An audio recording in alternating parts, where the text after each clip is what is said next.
ایک سوال یہ ہے کہ کیا روزے کی حالت میں انجیکشن یا ٹیکا لگوا سکتے ہیں؟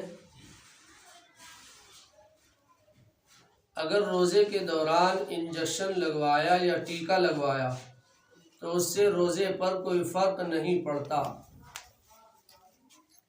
لیکن اگر ایسا انجیکشن ہو کہ دوا براہ راست دماغ یا معدے تک پہنچتی ہو تو روزہ ٹوٹ جائے گا۔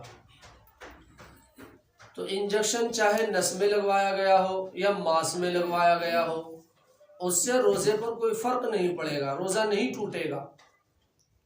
ہاں، اگر بائی چانس کوئی اس طرح کا انجیکشن ہے کہ دوا اس کے ذریعے سے براہ راست دماغ تک پہنچائی جا رہی ہے یا براہ راست معدے تک پہنچائی جا رہی ہے، ایسی شکل اور ایسی صورت میں روزہ ٹوٹ جائے گا۔